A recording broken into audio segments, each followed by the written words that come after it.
तो आज नवरात्रि का पहला दिन।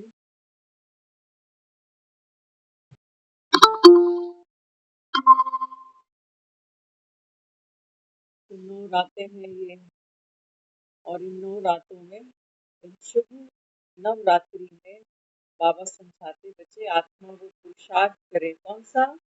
जागने का। जिसके उपलक्ष्य में बाबा कहता है भक्त क्या क्या कर रहे हैं घरों में?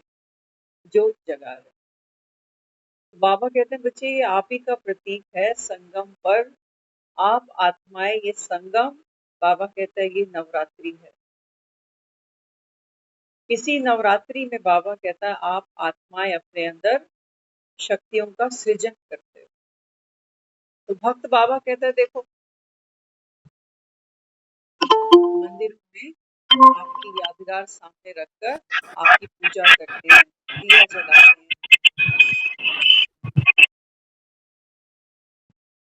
बाबा कहते हैं आपने कौन सा तप किया? हाँ, बाबा कहता है आपने संगम निर्मल बनने के लिए, पावन बनने के लिए बुराइयों का बाबा कहता है नाश किया। तप है ना हमारा, ये संकल्प है, ये व्रत है हमारा। बाबा कहते हैं देखो भक्त क्या करते हैं, जितनी समझ शास्त्रों से उनको मिली तो वो सोचते हैं नवरात्रि में उपवास करने से, व्रत करने से जो माँ है वो प्रसन्न हो जाती है। लेकिन बाबा कहते हैं बच्चे असली जो संकल्प है, असली जो पवित्रता है वो क्या है? बाबा कहता है आप सब आत्माएं जब प्रेम और शक्ति दोनों का स्वरूप बनते हो ना, तो बाबा कहता है फिर ये, बाबा कहता है ये ज्योत जगना है। माँ माना स्नेह और शक्ति। माँ बच्चे को जन्म देती है, कितनी बड़ी शक्ति है उसके पास। छोटी बात होती है क्या किसी को जन्म देना? और स्नेह से पूरा जीवन उस बच्चे को सींचना। बाबा कहता है बच्चे इस समय हर आत्मा माँ तो आज भी लोग बनते हैं, कोई बड़ी बात नहीं है। अपने बच्चे से प्यार करना, अपने बच्चे पे तन मन धन न्यौछावर कर देना, बाबा कहता है ये जगदम्बा का स्वरूप नहीं है, ये जगदम्बा का स्वरूप नहीं है बाबा कहता है। इसलिए हर घर में जोत जागी, लेकिन बाबा कहता है ये जागरण कौन सा है, ये केवल आप बच्चे जानते हो। तो जागरण कौन सा है, आज हम इसके ऊपर चर्चा करें, क्योंकि आज हर भक्त अपने घर में जोत जगा कर बैठा है, अन्न नहीं खा रहा। कीर्तनों में, जागरणों में, भंडारों में आज घर की जिम्मेवारियां, घर के बंधनों से थोड़ा सा भक्त आगे एक कदम बढ़ के तपस्या कर, किस लिए? संसारी सुख भोगने के लिए, संसारी सुख भोगने के लिए। क्योंकि अगर हम जीवन में आगे देखें तो आगे कहीं स्वर्ग दिखता नहीं है, आगे तो बुढ़ापा दिखता है, बीमारी दिखती है, मृत्यु दिखती है, आगे कहीं स्वर्ग नहीं दिखता। और एट प्रेजेंट जीवन में संघर्ष बहुत है। तो हम जब पीछे मुड़ के देखते हैं ना, हमें कहते हैं हाय पुराने दिन ही अच्छे थे, वही समय ठीक था जब माँ खिला पिला देती थी, सुला देती थी। लेकिन एक बच्चे से पूछो, हम भी तो वो टाइम क्रॉस करके आए हैं ना, आपको क्या लगता है? एक बच्चा जब दूसरे बच्चे के हाथ में खिलौना देखता है ना, तो जितनी ईर्ष्या उस बच्चे को दूसरे बच्चे से होती है ना, उतनी तो हमें और आपको भी नहीं होती जब हम किसी की गाड़ी, किसी का मकान देखते हैं। ऐसे बच्चा रोता है दूसरे का खिलौना देख के, जैसे छीनना चाहता है उससे। तो बाबा कहते हैं बच्चे यहाँ कहीं स्वर्ग है नहीं। तुम्हें लगता है बचपन अच्छा था, फिर सोचते हो जवानी अच्छी थी, फिर सोचते हो चलो बुढ़ापा अच्छा से कटेगा। बाबा कहते नहीं, माया छलती है आपको। और जागरण क्या है? बाबा कहता है ये जागरण अभी का, जागो। गा रहे हैं ना भक्त, जागो हे ज्वाला माई जागो। बाबा कहता है ये कौन सा जागरण है? तो आज इसी पर हम चर्चा करेंगे। हम एक अपनी लाइफ को ही देखें अगर, है ना, एक बार एक लड़की थी, माँ बाप ने शादी कर दी, और शादी जब उसकी हो गई तो ससुराल तो गेंदा फूल सभी जानते हो।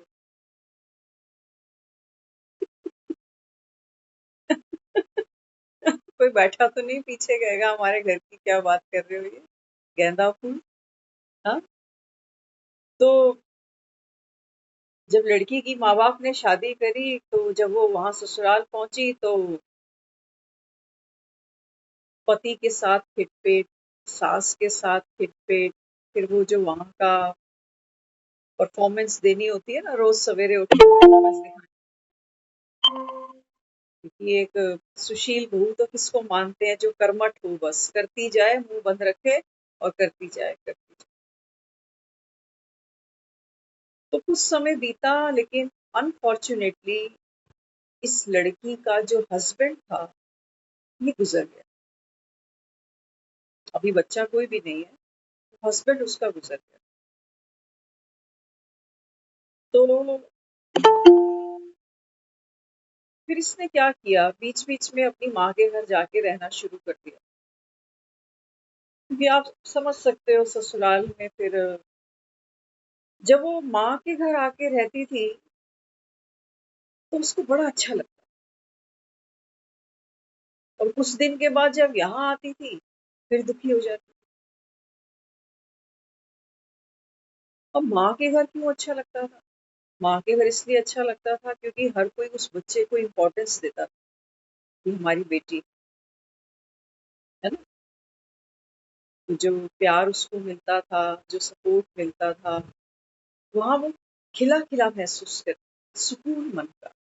और जब यहाँ आती थी तो उजाट मन, मुरझाया हुआ।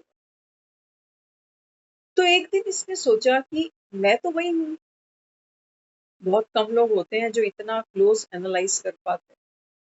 इसने सोचा कि आखिर मेरा जीवन बन क्या गया। माँ के घर जाती हूँ तो चेहरे पे खुशी होती है, लेकिन थोड़े दिन के लिए, लेकिन जब यहाँ आती हूँ तो फिर से वही मुरझाइश आ जाती। तो उसको ये समझ में आया कि जब मैं माँ के घर जाके रहती हूँ ना, तो यहाँ से क्या होता है, मेरी स्मृति बदल जाती है।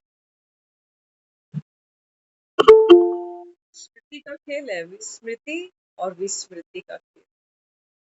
तो सोचने लगी जब मैं माँ के घर जाके रहती हूँ ना तो मेरे यहाँ पे थॉट्स बदलने लग जाते, स्मृति बदलने लग जाती कि इनकी तो मैं बेटी हूँ, ये मेरी माँ है, ये बाप है, ये मेरा घर था, है ना, ऐसे ऐसे कर।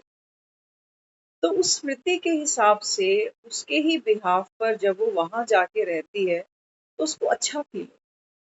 हालांकि ऐसा नहीं है कि माँ डांटती नहीं, अपनी माँ भी डांट देती, लेकिन वहां हमारी स्मृति कैसी है, हमने वहां चीजों को एक्सेप्ट किया हुआ। कई बार ऐसे केसेस में माँ अपनी बेटी को कह देती है कि मनहूस है, कितना पैसा लगा दिया मैंने, इतना अच्छा घर देखा, लेकिन इसकी किस्मत ही खराब है, करती है ना। माँ कई बार बात बोल जाती है, बाप भी दुखी होता है। तो उस लड़की ने एक ही निचोड़ निकाला, वो सोचने लगी कि जब मैं माँ के घर में आती हूँ तो मेरी स्मृति यहाँ कुछ और है, वहां जाती हूँ तो स्मृति चेंज हो जाती है कि इसकी डॉटर इन लॉ हूँ, तो यहाँ पे किच-किच है, ये है, वो है। क्योंकि यहाँ पर हमको संस्कार मिलाने बड़े मुश्किल लग रहे हैं। रिश्ता तो यहाँ पर भी बन गया ना, बल्कि लोग तो ये कहते हैं शादी के बाद असली घर तो यही है।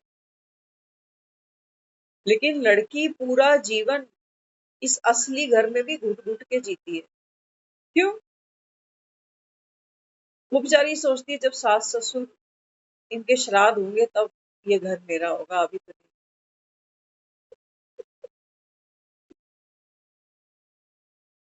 अंदर-अंदर चाबी भरते हैं ना ऐसी, ये गुप्त चाबियाँ हम लोग भरते हैं, हम किसी को बोलते नहीं ऐसी चाबियों के बारे में। ये कॉन्फिडेंशियल चाबियाँ रहती हैं हमारे पास। सोच के ही थोड़ी देर अच्छा लगता है कि चलो एक दिन तो आएगा, कभी तो सब कुछ मेरे हाथ में होगा। तो उस लड़की ने ये महसूस किया कि मैं तो वही हूँ, जीवन की परिस्थिति भी वही है। ये थोड़ी है कि माँ के घर जाती हूँ तो पति फिर से ज़िंदा हो जाता है, नहीं। जीवन की स्टोरी तो मेरी वही रहती है, चाहे मैं माँ के घर बैठी हूँ, चाहे यहाँ मैं यहाँ बैठी हूँ।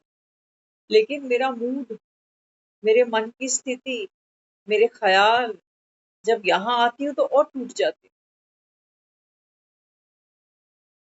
तो हमारा जागरण क्या?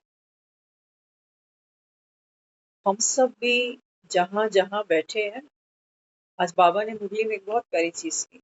बाबा कहते हैं बच्चों को वंडर खाना चाहिए। किन किन बातों का? बाबा कहते हैं आप बच्चों को वंडर खाना चाहिए कि स्वयं भगवान आकर पढ़ाता है। कभी सुना ही नहीं? सुना किसी से कि भगवान पढ़ाता? बाबा कहते हैं तुम्हारे शास्त्र में क्या लिखा हुआ है? शास्त्रों में लिखा है कि शास्त्र पढ़ने से भगवान मिलता है। तो बाबा कहता अगर शास्त्र पढ़ने से ही भगवान मिलता, मुक्ति मिलती, जीवन मुक्ति मिलती, तो बाबा कहता है फिर मैं आके क्या करता? अगर मेरा काम शास्त्र पढ़ पढ़ के ही, बाबा कहता है बच्चे अगर दुनिया इस नर्क से निकल जाती, तो बाबा कहता है फिर जब तक ज्ञान सूर्य प्रकट ना हो, बाबा कहता है तब तक इन दुखों का, इन कलेशों का, बीमारियों का, बाबा कहता है ये अंधकार मिटी नहीं सकता। कितने ही तुम शास्त्र पढ़ते चले गए। शास्त्र पढ़ने से बाबा कहता है बच्चे और अंधकार बढ़ गया, क्योंकि तुमने ये सोचा मैं सब जानता हूँ कि कौन सी पूजा कैसे करनी चाहिए, किस दिन करनी चाहिए, भगवान कैसे प्रसन्न होता है। भगवान कोई रूठा पड़ा है क्या? नहीं। अगर भगवान ही रूठा पड़ा है, दुनिया तो कहती है रूठे रब को मनाना आसान है। बाबा कहते हैं बच्चे मैं तो बिना मनाए माना पड़ा हूँ सब कुछ, क्योंकि मैं, बाबा कहता है, जानी जानन हार हूँ। तुम्हारे बाबा कहता है व्रत रखने से, मंदिरों में लाइन भीड़ लगाने से, रोटी छोड़ के बैठने से मैं प्रसन्न नहीं होता हूँ। नहीं तो तुमको शरीर देता क्यों? अगर तुम्हारी रोटी छीननी थी, मुझे भूखा ही मारना था तुम्हें, तो सिर्फ 9 दिन क्यों, 365 दिन क्यों नहीं? तो तपस्या का भी एक समय है, एक ड्यूरेशन। अभी हमारा ज्ञान का एक समय है, मार्ग है। बाबा कहते हैं ये ज्ञान कब तक है? जब तक, बाबा कहते हैं, मैं यहाँ बैठा हूँ। फिर बाबा कहता है बच्चे इस ज्ञान की प्रारब्ध मिलेगी तुमको, पढ़ लिख कर, बाबा कहता है फिर बाबू तुम बनोगे। पढ़ोगे लिखे ही नहीं तो बाबा कहता है तुम्हें बाबू कौन बनाएगा, कौन नवाब बना देगा? हाँ। तो बाबा यहाँ समझाते, बाबा कहते हैं बच्चे आप आत्माओं के लिए जागरण क्या है? दुनिया भक्ति कर रही है, भगवान को याद कर रही है। किस लिए? कहते हैं भगवान हमारे दुख दूर करो, हमें सुख। तो बाबा कहते हैं बच्चे बिना जागे, बिना जागरण के, बाबा कहता है आप सुख स्वरूप नहीं बनने वाले। क्या जागरण है? बाबा कहता है ये जो संसार है ना, संसार तो सच्चा है, नहीं तो हम यहाँ जो कर्म करेंगे श्रीमत पर भी, ये भी झूठे हो जाएंगे। आज कहा ना बाबा ने, रावण का है जो संप्रदाय, बाबा कहता है ये झूठ का। क्यों झूठ का?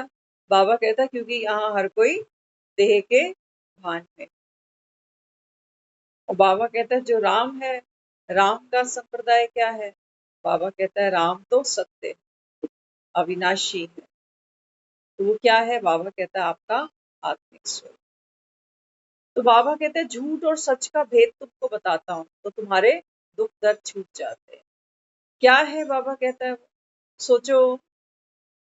बाबा कहता है जब ज्ञान का सूर्य उगता है ना, तो कौन सा अंधकार जाता है? सोचो हम सब रात को सो गए, सो गए, सपना तो हम सभी देखते हैं, सपने देखते हैं। तो बाबा कहते हैं बच्चे आपका जागरण क्या है? ये जो जीवन तुम्हारा चल रहा है ना, ये बाबा कहते हैं ये तो ड्रामा है। आप सब आत्माएं यहाँ पर एक्टर हो।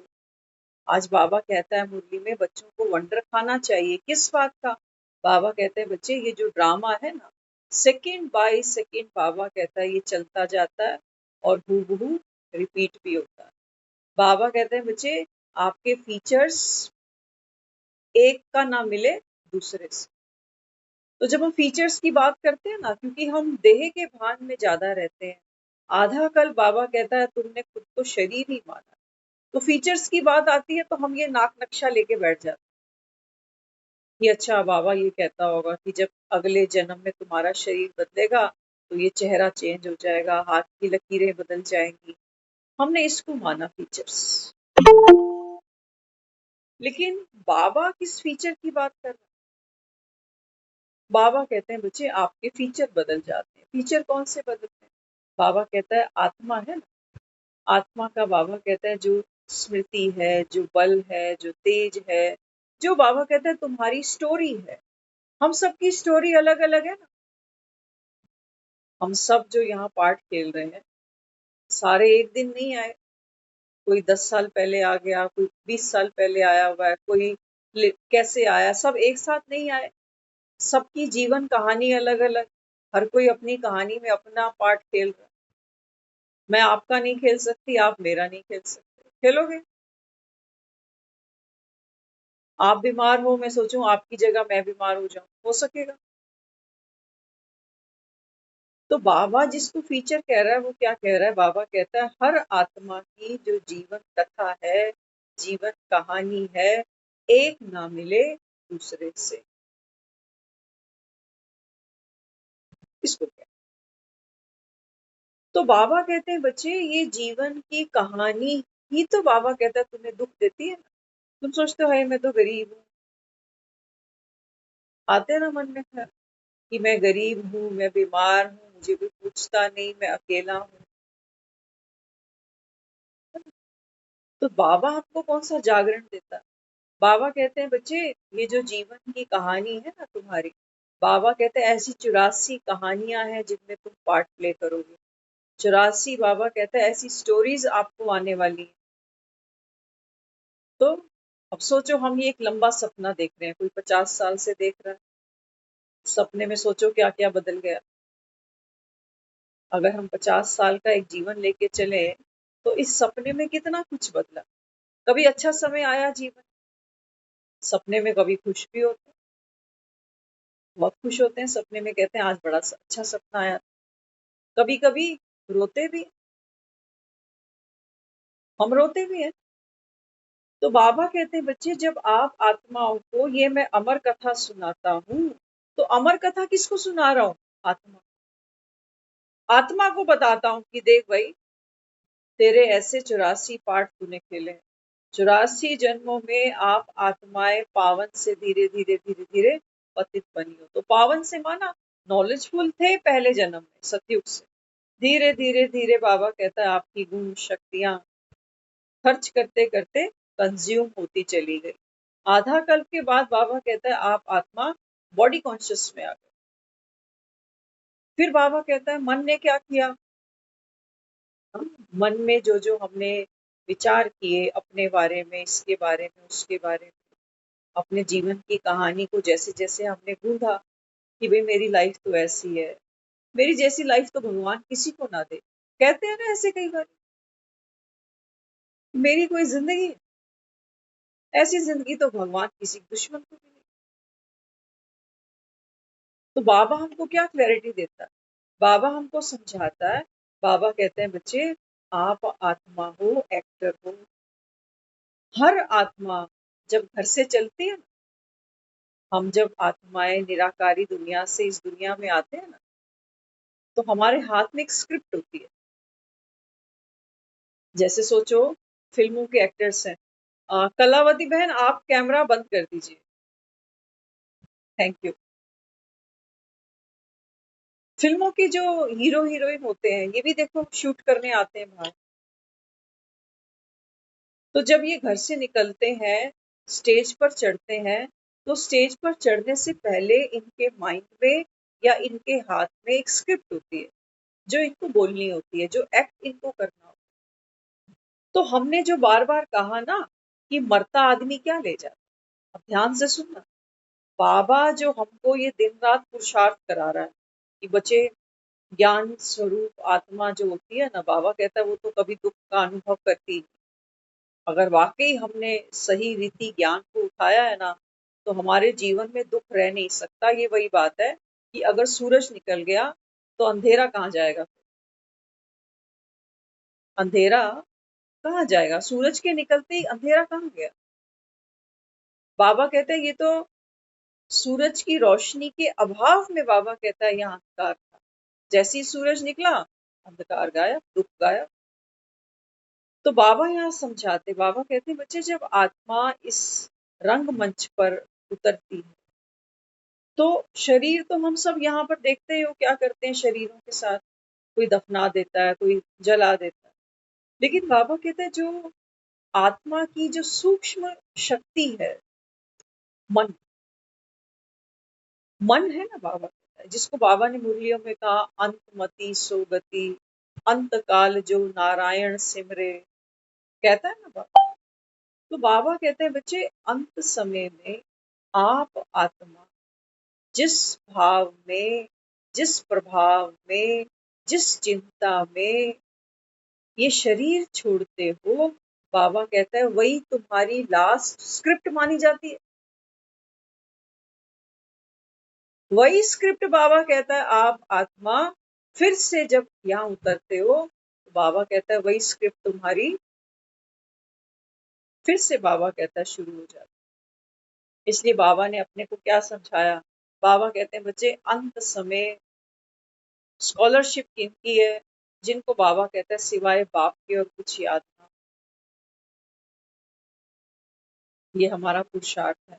इसी के लिए बाबा हमें बार बार कहता है बच्चे खाते पीते चलते फिरते अपने को एक्टर देखो। जब आत्मा देखोगे तो बाप याद आएगा, बाप याद आएगा तो बाबा कहता है वर्षा भी याद आएगा, वर्षा याद आएगा तो बाबा कहता है फिर अपने सत्य स्वरूप को अनुभव करते हुए बाबा कहता है इस संगम पर जियोगे और मरोगे।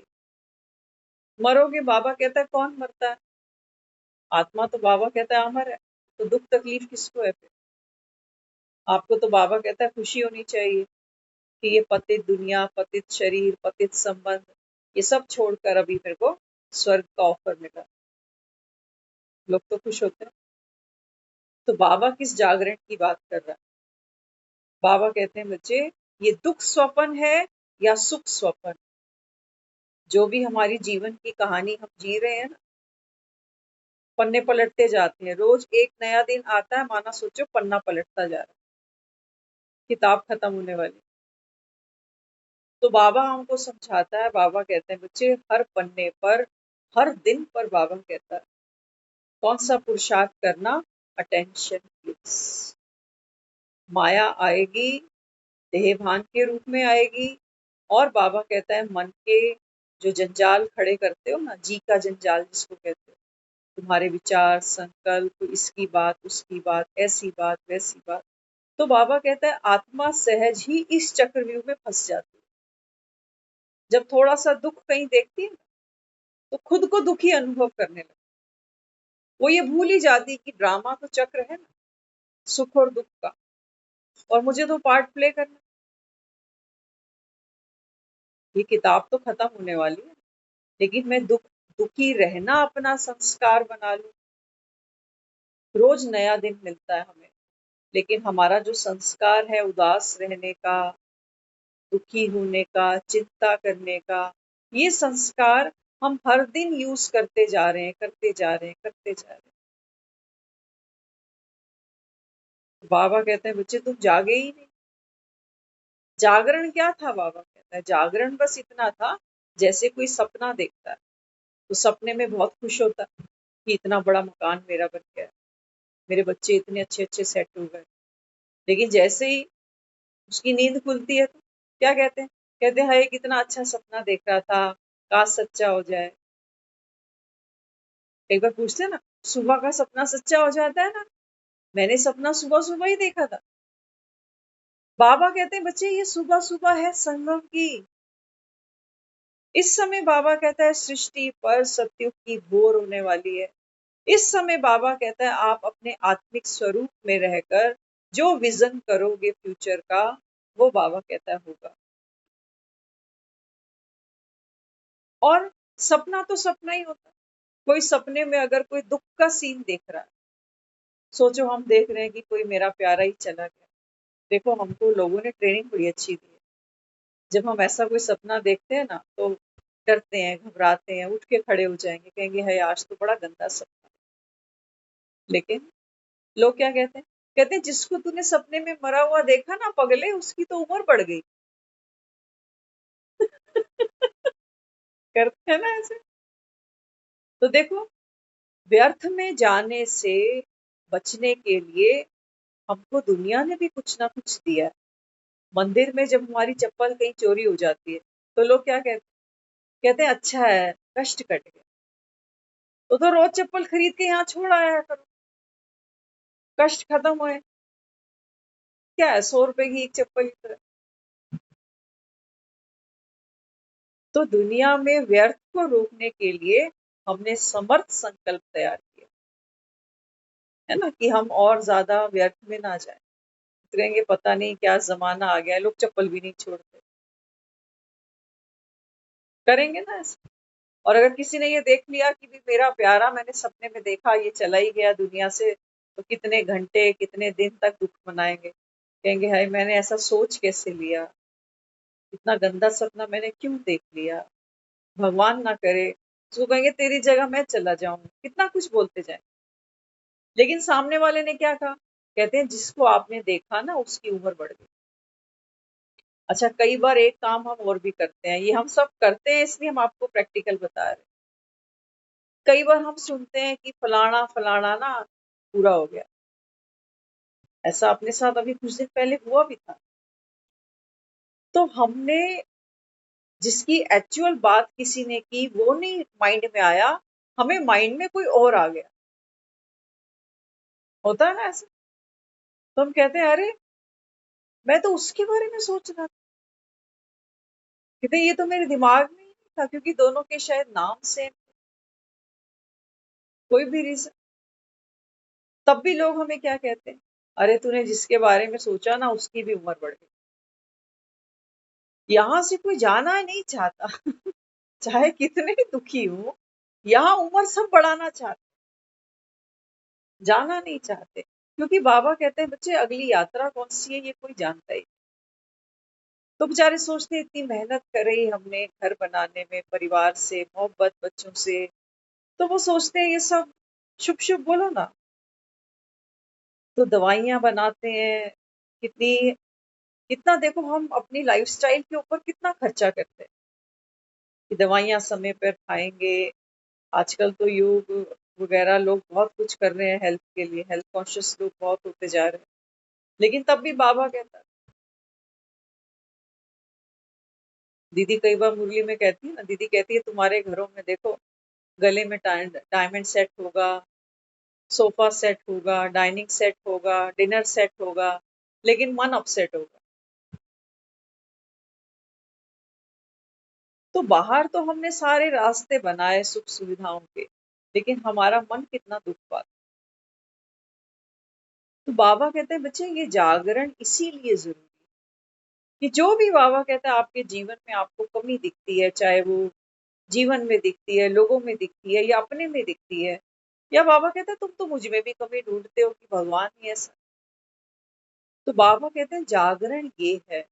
ये बाबा कहता है स्वप्न को तोड़ो, जागो। आप नींद में हो, नींद टूट गई, अब आप कितनी भी कोशिश करो कि सपने में तो मेरे 2 मकान बन गए थे, बढ़िया नौकरी मिल गई थी। अब आप कितनी भी कोशिश करो, एक बार जागने के बाद ये नींद, ये सपना आपको दोबारा नहीं आने वाला। आएगा। जो सच्चा जागरण है वो क्या है? एक बार मेरी नींद अगर खुल जाए, अगर एक बार मेरी आंख खुल जाए, कौन सी?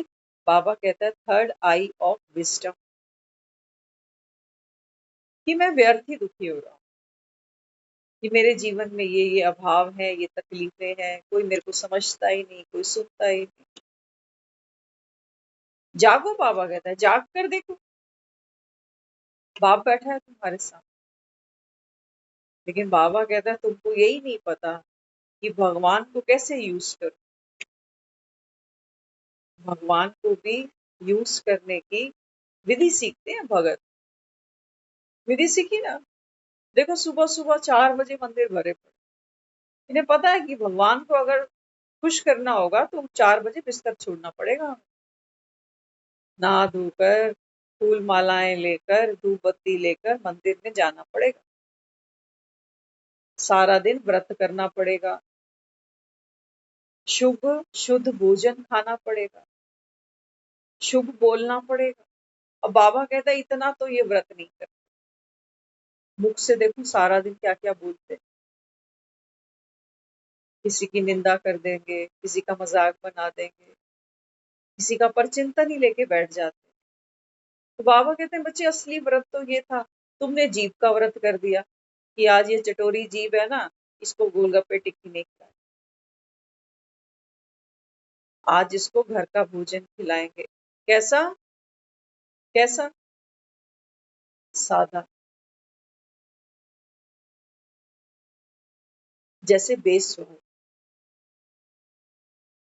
क्योंकि आत्मा 9 दिन के लिए इस शरीर की जो गुलामी है ना, उससे थोड़ा सा जतन करके ऊपर उठना चाहती है कि मैं गुलाम नहीं हूँ, मेरा एक अपना अस्तित्व है। जो मैंने सारा 6 महीने में, साल में खाया, आज मैं इतना विल पावर रखती हूँ कि मैं संकल्प करके उस भोजन से खुद को वाइंड अप कर सकती हूँ। नहीं तो सोचो 3-3 टाइम खाने वाले लोग हैं हम तो। कई लोग तो 4 बार भी खा लेते, है ना। तो बाबा कहते हैं बच्चे असली जो व्रत है वो कौन सा है। सुबह सुबह उठकर बाबा कहता है, मैं नहीं कहता उन मंदिरों में जाओ जो बाबा कहता है तुमने बनाए, वो तो बाबा कहता है भक्त बेचारे कर। बाबा कहते हैं आप उठो। उठकर बाबा कहता है सुबह सुबह कहाँ पहुंचो, जहां बाबा कहता है आप आत्माओं का पिता निराकार भगवान कहाँ है, परम धाम। बाबा कहता है अपने घर। तो कौन आएगी? बाबा कहता है ये आएगी जिसको नूर कहते हो, रूह कहते हो, आत्मा कहते हो, सोल कहते हो, चैतन्य शक्ति बोलते हो, ये आए बाबा। लेकिन आए कब? बाबा कहता है इसको रास्ता तो पता। तो रास्ता क्या है? बाबा कहता है संकल्प की शक्ति।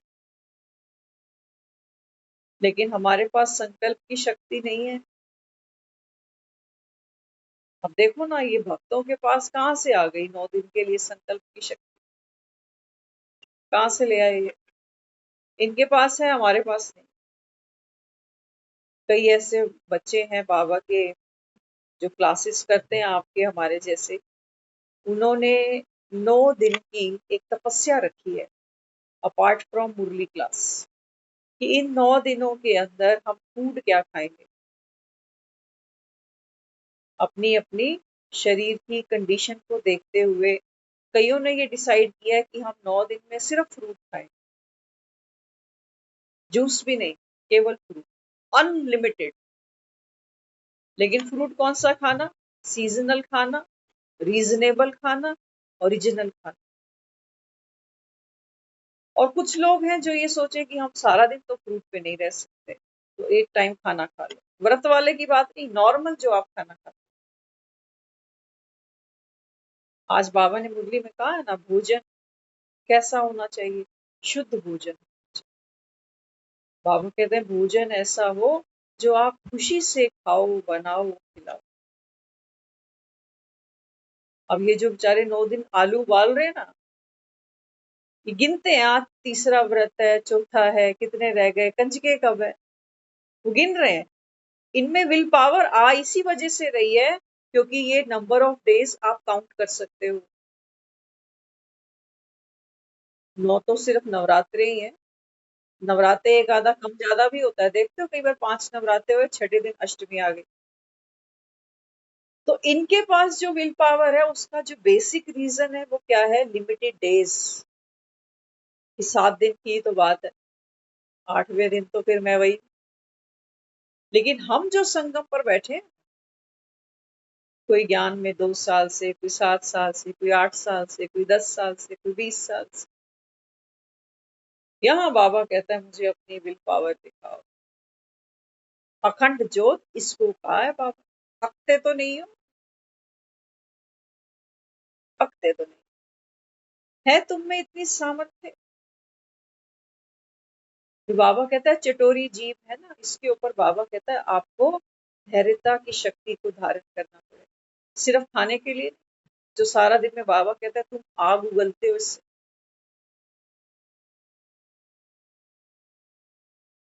तो बाबा कहता है असली व्रत तो तुम्हारा ये, तो ज्ञान को सुनना, ज्ञान को समझना, अर्थात अपने आत्मिक स्वरूप को जब हम पहचानते हैं तब हमें ये समझ में आता है कि अच्छा, आत्मा एक मेरा ये स्थूल शरीर है और उसके भी बीच में एक और सूक्ष्म शरीर है, वो क्या है? मेरा मन। आत्मा, शरीर, और बीच में क्या है? शरीर सबको दिखता, मन नहीं दिखता, लेकिन मन की आवाज सारा दिन सुनते रहते, टूटी बजती रहती है मन की। और आत्मा इन दो चीजों से प्रभावित होती जा रही है, इसीलिए पतित बन गई। जब हम बूढ़े होते हैं, कमजोर होते हैं, बीमार होते हैं, तो मैं क्या कहती हूँ कि अब मुझ में वो शक्ति नहीं है। बाबा कहते बच्चे तू साक्षी आत्मा। आज हम जब पार्क में थे ना, हमने एक सीन देखा, अच्छा लगा। तो बाबा की मुरली कई बार इम्प्लीमेंट करते जाते हैं। एक हमने देखा पार्क में एक बहुत बूढ़ा था, चल नहीं पा रहा था, मतलब उसका एक पोता भी साथ में था। पोता भी अच्छी एज होगी, मुझे लगता है शायद 40-50 तक तो वो पोता भी होगा उसका, और वो बूढ़ा साथ। वो धीरे धीरे चल रहे थे पार्क में, और पोता जो आपको पता ही है 40-50 में एक अच्छी स्ट्रेंथ होती है शरीर। तो हमने जब उन दोनों को देखा ना, तो बावन अलौकिकता किसको कहता है ना? हमने ये देखा कि ये जो बूढ़ा है ना, अभी इसको तो लग रहा है कि चल नहीं पा रहा, शायद पता नहीं कितना समय इसका और रह गया है, तो चलते फिरते अपना ये सफर तय करें। दूर से ऊपर से देखने पे हमारे ऐसे विचार चलते हैं दूसरे के बारे में जो बूढ़ा हो चुका, जो चल भी नहीं पा रहा। लेकिन हमने क्या देखा? हमने कहा अब ये जो जिस जिस यात्रा पर ये है, ड्रामा के जिस चक्र में ये अभी है, ये जल्दी ही बच्चा बन जाएगा। और ये जो आज 50 में खड़ा है, ये बूढ़ा बनने वाला है। क्योंकि बाबा कहते हैं समय का चक्र घूमता जा रहा है। हम जीवन को ऐसे देखते हैं सीधा कि बच्चा, जवान, बूढ़ा, लेकिन नहीं। बाबा कहते हैं ये वर्तुल है। ये वर्तुल माना सर्कल, गोल, चक्र, ये रुकता नहीं बाबा। तुम किसी को बूढ़ा देखते हो, तुम्हें दुख होता है उसको देख के? नहीं, वो अपनी अगली यात्रा तय कर रहा है। लेकिन बाबा कहते हैं बच्चे तुम बूढ़े कैसे होते हो? दुखी होते हो। यही विडंबना है, बाबा कहता है कलयुग की आत्मा तमो प्रधान बनी। तो बाबा कहता है फिर मन जैसे जैसे विचार करता है, दूसरों की बीमारी के बारे में सुनता है, परिवार में कुछ खिटपिट सी देखता है, तो आत्मा दुख का अनुभव करती है। आज तो हम इतने ज्यादा सेंसिटिव बन चुके हैं कि घर में आपस में भी कोई कुछ करता है ना, तो हम अलग कमरे में बैठे भी दुखी होते रहे।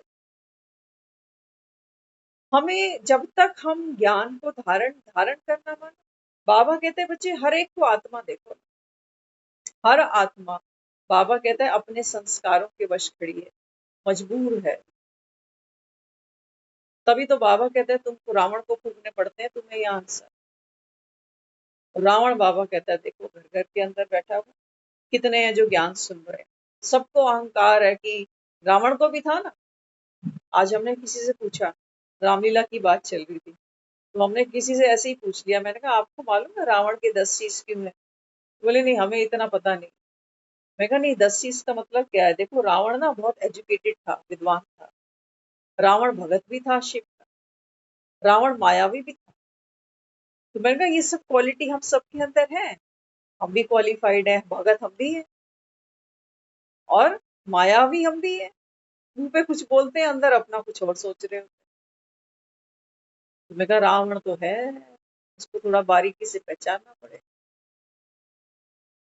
तो कहते हैं ये तो अलग ही बातें हैं, हमने तो रावण वही देखा है कि जिसने राम और रावण की लड़ाई हुई और रावण का सर्वनाश हो। तो बाबा कहते हैं बच्चे ये जो रावण है, जिसको बाबा कहता है, तुम कहते हो मैं बहुत हाईली एजुकेटेड हूँ, मैं सब कुछ जानता हूँ, मैं तो भक्ति करता हूँ। तो बाबा कहते हैं बच्चे, ये जो तुम दुनिया में माया माया का खेल खेल रहे हो ना, ये मायावी रावण ही तो है। दुख आता है तो तुम दुखी हो जाते हो, सुख आता है तो बाबा कहता है तुम्हारे जैसा कोई सुखदेव नहीं है। यही तो बाबा कहता है तुम्हारा भ्रम है, दुख में दुखी होना, सुख में सुखी होना। इसी बाबा कहता है स्वप्न को तोड़ो, ये जागरण है, ये जागरण।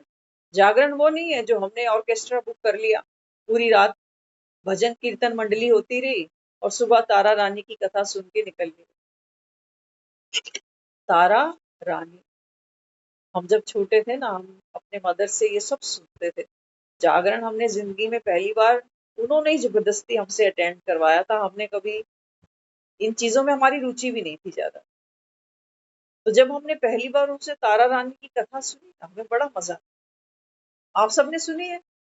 कर दें तारा रानी की कथा 10 मिनट में पूरी।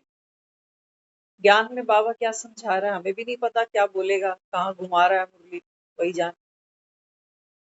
तारा रानी की कथा, कहते हैं दो बहनें थी, जिन्होंने सुनी होगी वो बताते जाना क्योंकि हमने सुनी है कई बारी, जागरण में भी कई बार सुनी है, लेकिन ज्ञान में इसका क्या कनेक्शन है ये आपको देखते हैं अभी। तो बाबा कहते देखो, दिखाया है कि दो बहनें हैं। एक तो तारा रानी है, जो राजा के घर ब्याही हुई है, एक उसकी और बहन। तो बताते हैं ऐसे ऐसे कि जब बेटी हुई पैदा, तो जिसके घर में पैदा हुई थी ना, उसने क्या किया, जब पंडित से पूछा तो पंडित ने कहा कि ये तो तेरी बेटी है ना, ये भारी है तेरे,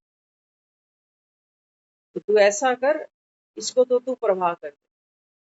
तो उसने कहा कन्या है तो खाली प्रवाह मत कर इसको, कोई धन राशि हो, कुछ ऐसा संदूक एक बनाया, तो उसके अंदर उसने कुछ क्योंकि कन्या जब भी घर से विदा होती है तो हम उसको दान दहेज कुछ ना कुछ देते हैं, कहते हैं बेटी कभी घर से खाली हाथ नहीं जाए। तो ये रस्म तो बाबा की है, बाबा एक भी बेटी को खाली हाथ नहीं भेजने वाला, है ना। बाबा की बात है। बाबा कहता है बच्चे, गति तो सबको देनी है मुझे, जाना तो है ना दुनिया से। ये बाप की, ये बेटी को सौगात है कि बच्चे अब धक्के खाने बंद कर दे, अब घर जा। तो दुनिया सोचती है बेटी खाली हाथ नहीं जानी चाहिए, ये तो बेचारी जब भी आएगी खाली हाथ ही आएगी। कितने भी इसके हाथ भरते रहना, ये जब जब आपको मिलेगी ना, ये खाली ही मिलेगी। आप देते देते कि हम कहते हैं हम खाली हो गए। तो बेटी माना आत्मा, और बाबा कहते हैं मैं एक बार तुमको देता हूँ बस संगम। आत्मा बाबा कहता है सुखी हो जा, लेके जा रहा है ना। जो ज्ञान से श्रृंगार कर रहे हैं इनकी तो बात ही मत पूछो।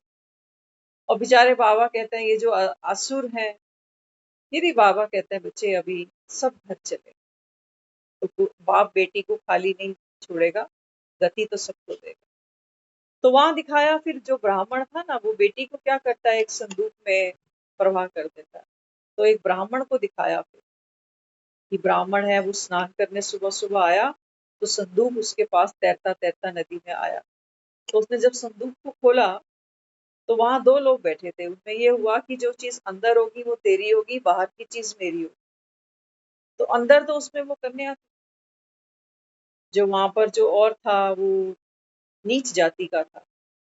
तो पंडित को वो कहने लगा कि जो इसके अंदर होगा वो मैं रख लूंगा, और जो बाहर होगा वो तो वो संदूक भी काफी कीमती रहा होगा। तो पंडित तो वो संदूक लेके खुश हो गया, और जब कन्या को देखा तो सोचा अच्छा है कि ये अंदर की चीज मैंने नहीं मांगी। तो जो दूसरी बेटी थी ना, वो फिर इनके घर में पलने बढ़ने लगी। तो जब ये बेटियां बड़ी हुई, तो जो पहली वाली बेटी थी वो तारा रानी बनी, और जो दूसरी वाली थी वो उसी के महलों में जाके सफाई करती थी। तो बाबा हमें क्या सिखाता है, बाबा कहता है तुम एक ही घर से सब चलते हो, है ना। अब संगम पर हम सब तैयारी कर रहे हैं। तो ये जो जो कुछ हुआ कहानी के अंदर, कि दो बेटियां हैं, एक राजा की रानी बन गई, एक महलों की सफाइयां कर रही है, ये क्यों नंबरवार हुए सारे। हम कहते हैं ना कर्मों की दुइये गति है, ये बाबा हमको सिखा रहे हैं। बाबा कहते हैं बच्चे, रोज कह रहा है मुरली में बच्चे नंबरवार हैं, दास दासी भी बनेंगे, महाराजा महारानी भी बनेंगे, चंद्रवंशी बनेंगे, सूर्यवंशी कह रहा है ना सब कुछ। और क्या कहता है बाबा, कहता है जो करेंगे सो पाए। ये हमारा वो संगम का समय है जब हम आत्माएं अपने अपने कर्मों की रेखा यहाँ खींच रहे हैं। ये अंतिम जन्म, ये बाबा कहता है बच्चे ये हीरे समान तुम्हारा जन्म। तो वहां पर फिर दिखाया जो तारा रानी थी, ये तो पूर्व संस्कारों से बहुत भक्तनी थी। पूर्व संस्कार देख लेना, ये हमारे संगम की बात हो रही है। अभी हमारा कौन सा संस्कार हमारे अंदर आया है? ज्ञान का संस्कार। पहले तो नहीं था। भक्ति हमने सबने की है, मंदिरों में जाते रहे, गुरुद्वारों में जाते रहे, लेकिन ज्ञान का संस्कार हमारे किसी के भी अंदर नहीं था, क्योंकि ज्ञान क्या है ये हमें पता ही नहीं। तो अभी ड्रामा प्लान अनुसार हम सब आत्माओं में ये ज्ञान का पाठ जो नूर था ये खुल गया। अब ये हमारा संस्कार कौन सा है? इसको हम कहेंगे पूर्व जन्म के संस्कार से मैं आत्मा सतयुग में पहुंच गई। लेकिन किसी को पता नहीं है कि पीछे क्या क्या किया हम। अब देख लेना, ये बहुत समय कीमती है। भक्त भी ये 9 दिन खाली नहीं बैठेंगे बेचारे। एक मंदिर छोड़ के फिर दूसरे भागेंगे, दूसरे से तीसरे भागेंगे। इनके पास टाइम नहीं है। लेकिन बाबा कहते हैं बच्चे आपको आत्मा में शक्ति बल भर, नॉलेज भरनी। योग से बाबा कहता है आत्मा अपने आप को शक्तिशाली बनाए। शक्तिशाली बनना सिर्फ इतना ही होता है कि जो भी बाबा कहता है ड्रामा की कहानी है, मन की कहानियां है, बाबा कहता है इनसे जाग जाओ। मन बार बार किसी ना किसी चक्रव्यूह में हमको उलझा ही देता है। आज कहा ना बाबा ने, रात को सोते समय बुद्धि बाबा कहता है खाली करो। बुद्धि का काम क्या होता है? बुद्धि को काम करने के लिए दो चीजें चाहिए होती है। चूज करती है ना बुद्धि सही गलत। तो बाबा कहता है बुद्धि को खाली करो। तो बाबा कहता है कुछ अच्छा है कुछ बुरा है, सुना के बाबा कहता है आप खाली हो जाओ। ये हमारा इस जन्म का अगर संस्कार पक्का हो गया ना, तो हमको आने वाली जितनी भी फिल्मों में काम मिलेगा, हमारी ये आदत होगी कि हम बातों के दिल पे नहीं लेंगे। हमें अटैक नहीं पड़ेंगे, बच जाएंगे। तो ये कोई साधारण ज्ञान नहीं समझना आप। ज्ञान का मंथन करने के लिए समय चाहिए। पता नहीं बाबा क्या क्या बताते। फिर देखो दो बहनों में आपस में कैसे मिलन हुआ। मिलन हुआ दो बहनों का। अभी इनको पता नहीं है कि पिछली कहानी पिछले जन्म की क्या थी। तो फिर वो दिखाया कि वो जो रानी है ना, वो रात को ध्यान लगाती है अपने कमरे में। तो ये तो महलों में सफाई करती है, छोटी बहन है इसकी, इसको पता भी नहीं है। तो जब वो देखती है रानी का स्वरूप कि भाई ये तो बहुत तपस्वी, चौकी आती है इसको माँ की। तो एक दिन उसने तारा को कहा कि भाई ऐसे ऐसे जो है ना, मेरी इच्छा है कि मेरा एक पुत्र हो। तो कहने लगी कि पुत्र तो तेरा होगा लेकिन तुझे जागरण कराना पड़ेगा। तो कहने लगी मैं तो शूद्र हूँ, मेरे घर में आएगा कौन जागरण? ये शूद्र के घर कोई आएगा तो खाना तो पड़ेगा। आज हमारे मन में एक प्रश्न आया, पता नहीं आपके आया या नहीं। आज हमारे मन में एक प्रश्न, देखो हम जब मुरलियां सुनते हैं ना, तो अक्सर हम मुरली में खाने की बात करते हैं। अमावस की बात की ना, कल सेंटर्स पे सब बहनों ने अमावस का ब्रह्मा भोजन तैयार किया, सबने खाया। और बाबा ब्रह्मा भोजन की महिमा क्या करता है?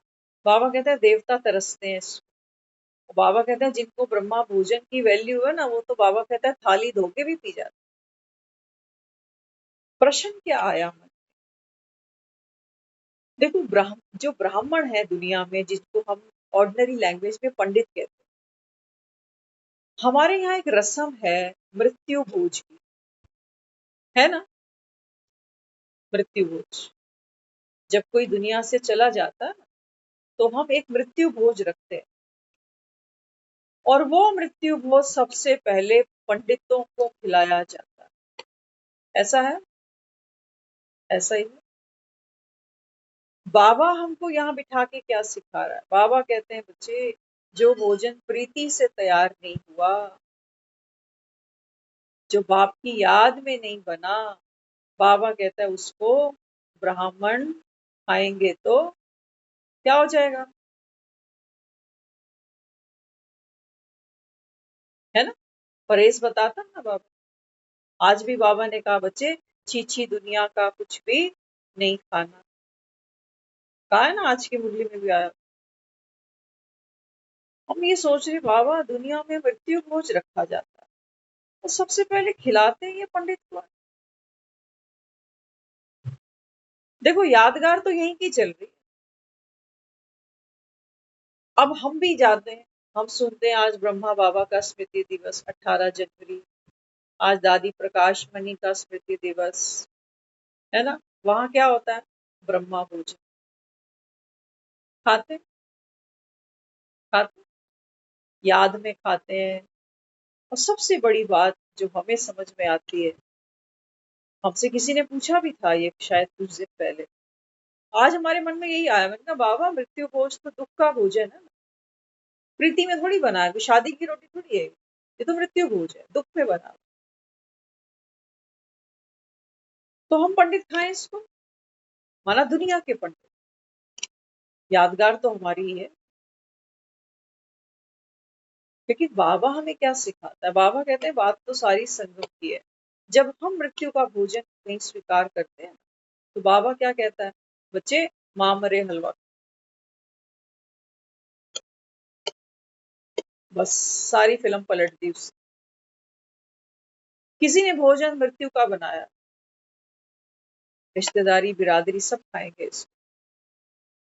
लेकिन बाबा कहते हैं बच्चे, ऐसा भी भोजन जो दुख के समय बनाया गया, परोसा गया, लेकिन मेरी मन की स्थिति क्या करती है? इस भोजन के जो नेगेटिव वाइब्रेशंस हैं उसको भी हटाने की ताकत रखती है। आपने सुना होगा, जो श्री कृष्ण है ना, ये बताया कि विदुर के घर में केले नहीं खाए, छिलके। साग खाया, बिना नमक का खाया। क्यों? प्रीत बुद्धि। वहां ब्राह्मण भोजन से प्रीत नहीं रखे हुए, प्रीत भोजन से नहीं है कि शादी की रोटी की मृत्यु की रोटी, नहीं। उसकी भोजन में आसक्ति नहीं है। उसकी जो प्रायोरिटी है वो क्या है? अपनी स्थिति को संभालना। अब वो जो थी उसकी बहन, वो कहने लगी मैं तो शूद्र हूँ, मेरे घर में कौन आएगा जो जागरण करे और फिर वो प्रसाद। कहने लगी कि नहीं, प्रसाद भी खिलाना पड़ेगा, और तू सारे नगर में कह देना कि तारा ने भी आना है। जब सब सुनेंगे कि तारा ने भी आना है, तो फिर सारे आ जाएंगे। देखो, इसलिए बाबा कहता है बच्चे, मेरा मैसेज बड़े बड़ों तक पहुंचा दो। जब ये सुनेंगे ना कि तारा भी आनी है, तो सारे शूद्र भी दौड़ते चले आते। हाँ? तो उसने कहा कि ठीक है, मैं नगर में सबको कह देती हूँ कि भाई मेरे घर में जागरण है और तारा ने भी आना। सारे नगर में जब हवा की तरह ये खबर फैली, तो राजा का भी एक सेवक था, तो उसने कहा कि महाराज आपने सुना क्या? कहते हैं कल वो जो शूद्र आपके घर में आती ना, महल की सफाई करने, उसने अपने घर में जागरण रखा है, और मजे की बात है कि महारानी स्वयं उसके घर जाएगी। तो राजा हैरान हो गया, तो कहने लगा मेरी रानी ये शूद्र के घर जाएगी और वहां पर प्रसाद खाएगी? तो राजा के पास एक नाई आता था कटिंग कर, उसको कहने लगा आज एक काम कर, मेरी उंगली थोड़ी सी काट दे आज। सुनी है ना कहानी सबने? सुनी हुई है ना? उसने कहा थोड़ी सी मेरी उंगली आज काट दे, जब मेरे उंगली में दर्द होगा तो रात भर मुझे नींद ही नहीं आएगी, और नींद ही नहीं आएगी तो मैं देखूंगा कि तारा जाती कैसे है आज। देखो, इसलिए बाबा कहता है बच्चे, विघन पड़ते हैं। विघन पड़ते हैं। तो वहां तो जागरण शुरू हो चुका उसके घर, मंडली वाले जागरण कर रहे हैं और तारा देखती कि राजा आज सो ही नहीं रहा। अब ये जाए कैसे, वचन निभाए कैसे? तो इसने क्या किया, माँ को याद किया। देख लेना, जिसके आज हम नवरात्रे मना रहे हैं ना, ये सच्ची जोत है, सचमुच। बाबा कहते हैं ये सच्ची क्यों है, क्योंकि संगम पर बाबा कहता है ये फिर से उस सत्यता का, बाबा कहता है, अनुभव करती है, बाप को प्रत्यक्ष करती है। बाबा कहता है ये चैतन्य शक्ति है, जिसका लोहा आज भी भगत मानते हैं। तो जो तारा थी, कहते हैं, उसने रात को जब वो देखा राजा तो पहरेदारी पे ही लगा, सो ही नहीं रहा, तो उसने माँ को याद किया कि माँ मैंने तो वचन दिया उसको, कुछ भी कर। तो राजा चलते चलते जब थक गया तो बिस्तर पे गया, कहते हैं ठंडी हवा चली और राजा को नींद आ गई। अब जब राजा को नींद आ गई तो रानी ने क्या किया, रानी महल से नीचे उतरी और जहां जागरण था वहां पहुंच गई। फटाफट वहां पहुंची, बाटे का प्रसाद वहां सबको बांटा। तो जब वापस आई तो राजा को भी पता चला कि ये वहां होकर आ गई।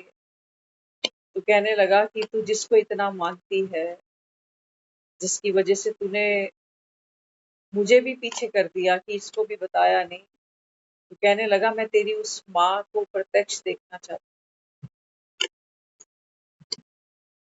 तो कहने लगी, कहती है कि माँ ऐसे तो दर्शन नहीं देगी, आपको कुछ त्याग करना पड़ेगा पहले। तो क्या त्याग कराया, मोह त्याग कराया। कहने लगी आपका बेटा है ना, उसको बुलाओ। तो हमें ध्यान नहीं आ रहा, उसके बेटे का नाम शायद रोहित लिखा हुआ है, ऐसा कुछ। तो उसको बुलाया, कहते हैं अपने घोड़े को बुलाओ, घोड़े को बुलाया। तो कहने लगे कि नहीं, पहले तो तू ऐसा कर, राजा को कहने लगी माँ की जोत जगह पर। तो राजा कहने लगा देख, तूने अगर कहा ना बेटे को बुला, मैंने बेटे को बुलाया। वो कहने लगी कि इनकी तेरे को ना आहुति देनी पड़ेगी अगर तू माँ को देखना चाहता है। तो राजा ने कहा ठीक है, मैं दे दूंगा आहुति, लेकिन जोत नहीं जगाऊंगा। अगर तेरी माँ सच्ची है ना तो जोत अपने आप जग जाए। तो तारा ने फिर आह्वान किया कि माँ ये परीक्षा आपको पास करनी पड़ेगी। तो कहते हैं वहां पर जोत अपने आप जगी। तो अब तारा ने कहा कि भाई अब ऐसा करो, बेटे को बुलाओ और इसकी आहुति दो माँ। तो राजा ने खुद ही उस बच्चे के टुकड़े करे, अपने एक ही बेटा था उसका, अपने घोड़े के टुकड़े करे। और उसने कहा कि अब ये जो प्रसाद है ना, इसको एक हिस्सा घोड़े का, एक बेटे का, एक तुम्हारा, एक मेरा, एक माँ का, ऐसे 5 प्लेटें बना ली। और कहने लगी कि अब आपको खानी भी पड़ेगी ये मांस। तो तारा जो थी वो तो भक्तनी थी, उसको पूरा बल भरोसा था माँ का। तो कहने लगी कि अब राजा इसको आप खाओ, ये प्रसाद है माँ।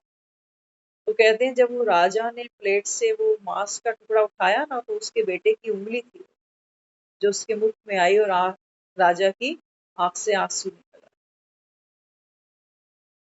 तो जो राजा था वो कहते हैं परीक्षा में पास हुआ, क्योंकि जीते जागते बेटे की बलि देना कोई इतनी छोटी सस्ती बात नहीं होती है।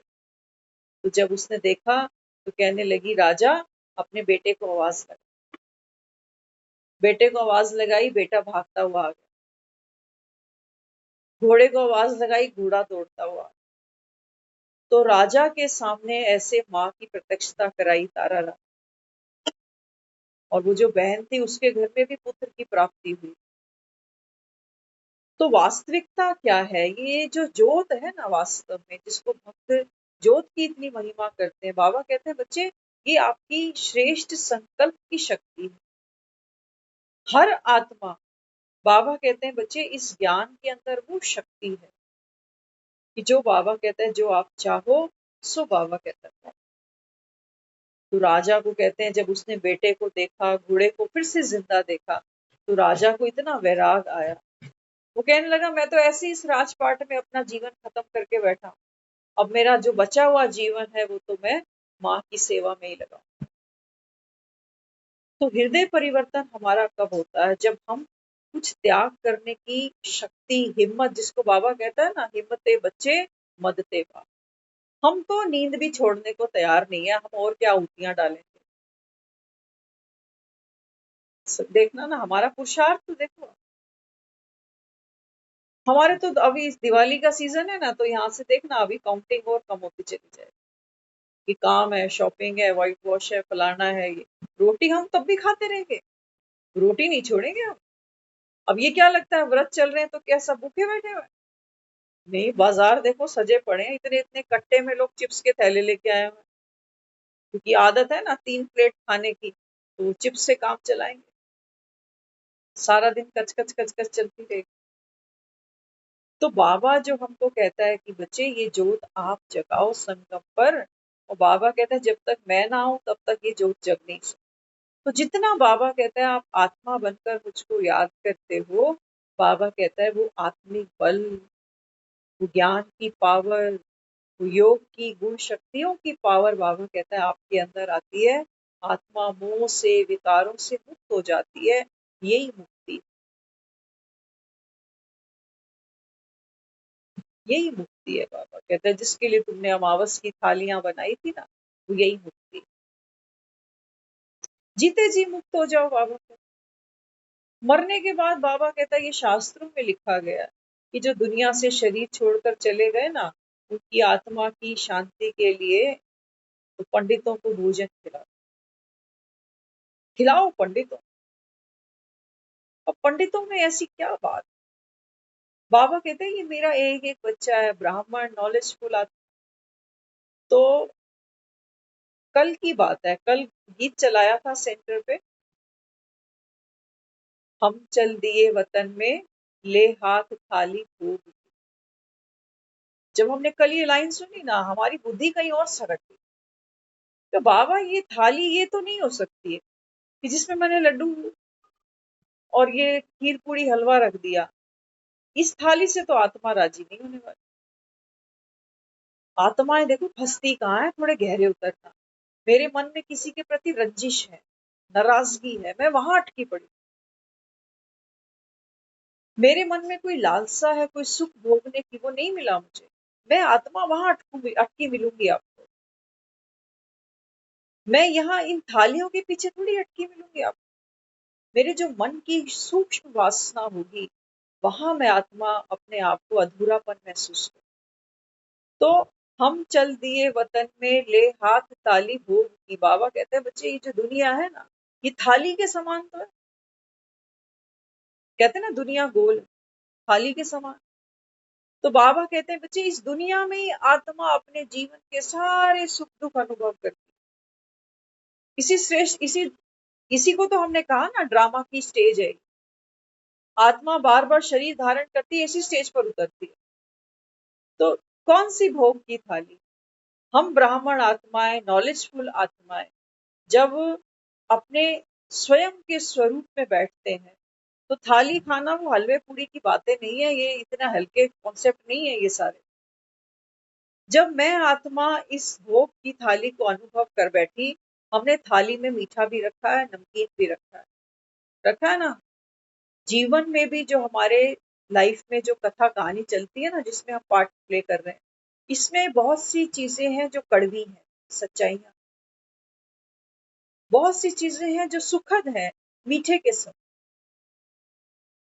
तो बाबा कहते हैं बच्चे आप ब्राह्मण वो आत्माएं हो, जो संसार की इस भोग की थाली का अनुभव आप कर बैठे। सारे ड्रामा को बाबा कहता है आपने देख लिया। आधा कल्प सुख था, आधा कल्प दुख। अब बाबा कहता है बच्चे अंत में आप ब्राह्मण आत्माएं संतुष्ट हो। अब नाराजगी नहीं है कोई भी कि मेरा पार्ट ऐसा क्यों, फलाना ऐसा क्यों, वो जल्दी क्यों चला गया, ये ऐसे क्यों हो गया। ये है भोग की थाली। तो बाबा कहते हैं जब आप संतुष्ट होते हो, भरपूर होते हो ना, तो बाबा कहता है फिर जिसके निमित्त बाबा कहता है ये भोग की थाली तैयार की गई। आप देखना, जब हमारे घर में कोई बहुत गुस्सा होता है, जोर जोर से चिल्लाता है, तो उसको शांत करने के लिए आप क्या करते हो? आप भी चिल्लाते हो, वो और चीखेगा। उसको शांत करने के लिए हम क्या करते हैं, अपनी शक्ति को यूज करते हैं। कौन सी? सहन करने की शक्ति। तो बाबा कहते हैं बच्चे, वो जो आत्मा संसार से चली गई, जाना तो नहीं चाहती थी, क्योंकि बाबा कहता है इस दुनिया में जो आत्मा सुख भोगने के लिए बार बार शरीरों को बदलती जाती है, कोई अंत नहीं मिलता उसको। अब बाबा कहते हैं बच्चे, अंत आया, तुम जानते हो, दुनिया नहीं जानती। तो दुनिया में जो आत्माएं शरीर छोड़ के जा चुकी हैं, उनके निमित्त हम ब्राह्मणों को जिमा रहे हैं। माना जो ब्राह्मण संसार की सारी सच्चाई को हजम कर चुका है, ऐसी आत्मिक स्थिति वाली आत्मा जब दूसरी आत्माओं को याद करती है, साकाश देती है, बाबा कहता है वो आत्माएं भी उस शांति का अनुभव करती हैं। बाकी ऐसा नहीं है कि मेरे पेट में हल्दी और क्या बोलते हैं खीर पूड़ी गई तो वो ग्रहण कर लेगा, ऐसा नहीं। मेरे वाइब्रेशंस वहां तक पहुंच सकते हैं, पेट की पूड़ी वहां नहीं पहुंच सकती। ये हमारा पुरुषार्थ है, यही हमारा जागरण है। तो बाबा कहते हैं बच्चे, अगर तारा रानी की तरह, तुम कौन हो? तारे हो ना, बाबा कहते हैं ज्ञान तारे, सितारे। तो बाबा कहते हैं बच्चे, आप भी तपस्या करो। ये 9 दिन बाबा कहते हैं तपस्या के लिए। और तपस्या बाबा कहते हैं, बेटा, घोड़ा, घर परिवार सब बाबा कहता है बच्चे। हर आत्मा एक्टर है। किसी का शरीर छूटा, बाबा कहता है वस्त्र का दुख नहीं मना। आत्मा को दुआएं देते हो ना, तो बाबा कहते हैं दुआएं तुम्हारी तभी लगती हैं जब बाबा कहता है आपके चित्त में दुख ना हो। दुखी मन से दुआ नहीं लेता कोई। दुआएं कब निकलती हैं? जब आप सुखी होते हो, भरपूर होते हो, संतुष्ट हो। तो हमको यही जोत है जो भरपूर है, संतुष्ट है, क्योंकि ड्रामा को पहचान गई, कर्मों की गुह्य गति को भी पहचान गई। अब कोई शिकायत नहीं, अब कंप्लीट। तो बाबा कहते हैं इसको मैंने ब्राह्मण। बाबा कहता है जब आपकी स्थिति इतनी संपन्न भरपूर होगी, तो बाबा कहता है फिर देखो भक्त बेचारे मंदिरों में खड़े हैं ना, इसी स्थिति के कारण तो खड़े हैं। तभी तो झोलियां फैलाकर खड़े हैं। तो बाबा कहते हैं बच्चे, आप चैतन्य में अभी बैठे हो, तो जो नहीं भी उठ रहा था ना 4 बजे, तो एक हफ्ता कोशिश करके देखो, अच्छा लगेगा। ये हमारा देने का पार्ट है अभी। तो दुआएं इन सबको दो, जिसको भी देखते हो कोई मंदिर जा रहा है, माथे पे टीका लगा के आ रहा है, दुआएं ये दो कि ये टीके तो इनके 2-4 दिन के ही हैं, लेकिन ये आत्मा अपने स्वयं के स्वरूप में अगर टिक जाए, ऐसा संकल्प उसको दो कि भैया अब टिकने का समय आ रहा है, ये तो मेला है, ये खत्म होने वाला है। ओम शांति।